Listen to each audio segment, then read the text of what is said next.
Hello everyone, আজকের recipe Kashmiri আলুর দম। এর জন্য আমি এখানে 6টা আলু নিয়েছি, সেটাকে দুভাগ করে নিয়ে ভালো করে ঢাকা দিয়ে দিয়ে ভেজে নিয়েছি।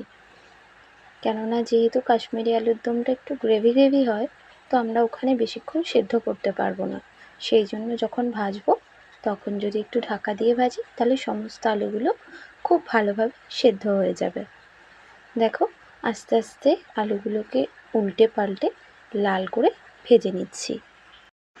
কিংবা তোমরা আরও একটা পদ্ধতি ব্যবহার করতে পারো, আলুগুলোকে আগে থেকে সিদ্ধ করে নিতে পারো। আলুগুলোকে সিদ্ধ করে নিয়ে যদি কেউ করতে চাও, সেক্ষেত্রে কিন্তু নুন হলুদ মাখিয়ে হাই ফ্লেমে ভাজবে। কেননা সেদ্ধ করা আলুগুলো ভাজতে গেলে ভেঙে ভেঙে যায়, এবড়ো খেবড়ো হয়ে যায়, আমার কাছে ওটা ঠিক ভালো লাগে না। সেই জন্য আমি সবসময় কাঁচা আলু নিয়ে সেটাকে ঢাকা দিয়ে ভেজে সিদ্ধ করে নেওয়ার চেষ্টা করি। তোমরা দুটো পদ্ধতিই অ্যাপ্লাই করতে পারো, যেটা যার সুবিধা।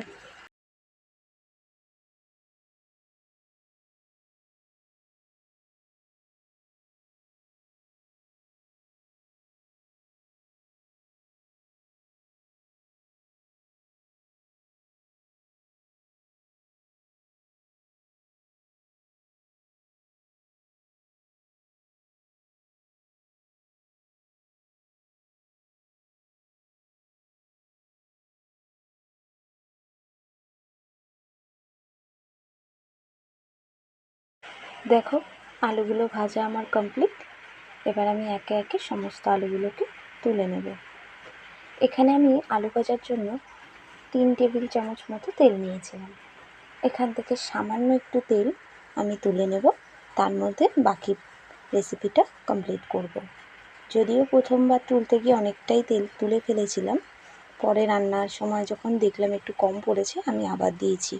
সেই হিসেবে তোমরা 2 টেবিল চামচ তেল দিয়ে এই রেসিপিটা করো। দেখো, তেলটা তুলে নিয়েছি। এবারে এর মধ্যে ফোড়নগুলো দেব। এখানে আমি 2টো দারচিনি নিয়েছি, সাথে নিয়েছি একটা লবঙ্গ, 2টো ছোট এলাচ, সেটাকে একটু ফাটিয়ে নিয়েছি। আর ফোড়নে দিচ্ছি সাদা জিরে, হাফ চা চামচের মতো। সব কিছু দিয়ে একটু ভালোভাবে ভাজা হয়ে গেলে এর মধ্যে দিয়ে দেব একটা জায়ফলের একটুখানি অংশ একটু গ্রেট করে দিচ্ছি। দেখো, খুব বেশি দেওয়ার প্রয়োজন নেই, হালকা দিলেই হবে, কেননা এর একটা গন্ধ আছে, সেই গন্ধটুকু পেলেই হবে। একটুখানি দিলাম তেলের উপর। এবার এই পুরো ফোড়নটা ভালোভাবে যখন ভাজা হয়ে যাবে তখন বাকি উপকরণগুলো দেব।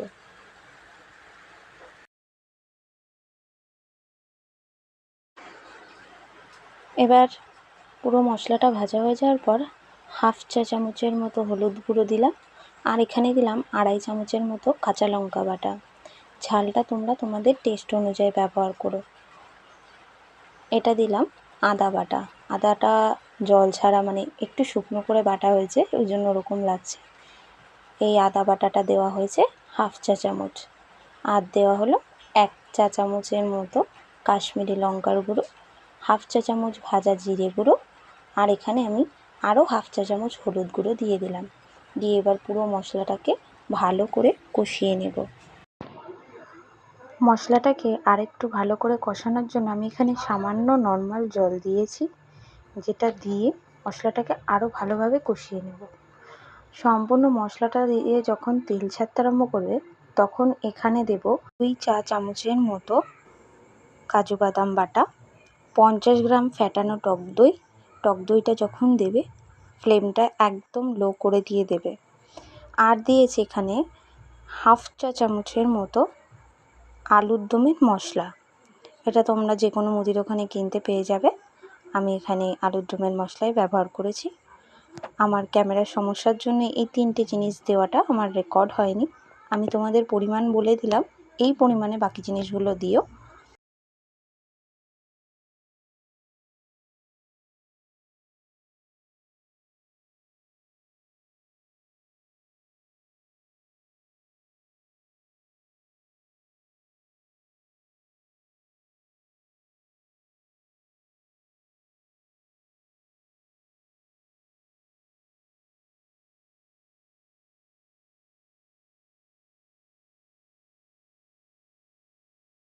এটাও খুব ভালো করে কষে আসার পর আমি এখানে 1 গ্লাস জল দিয়েছি। 1 গ্লাস মানে এখানে 200 ml জল আছে।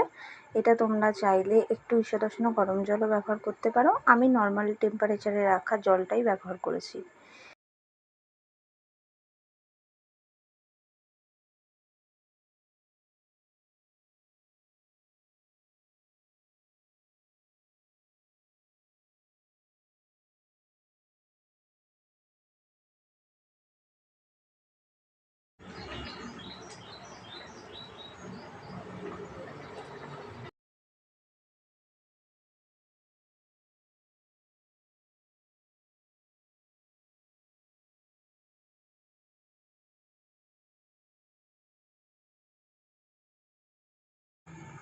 পুরো গ্রেভিটা ফুটে আসার পর এখানে 1 চা চামচের মতো গুঁড়ো গরম মশলা দিয়ে নামিয়ে নিতে পারো। আমি এটাকে আরেকটু শুকিয়েছি, ঠিক এই রকম রেখে আমি একটু গরম মশলা দিয়ে নামিয়ে নিয়েছি। ভিডিওটি ভালো লাগলে লাইক, কমেন্ট, শেয়ার করতে ভুলো না। টাটা।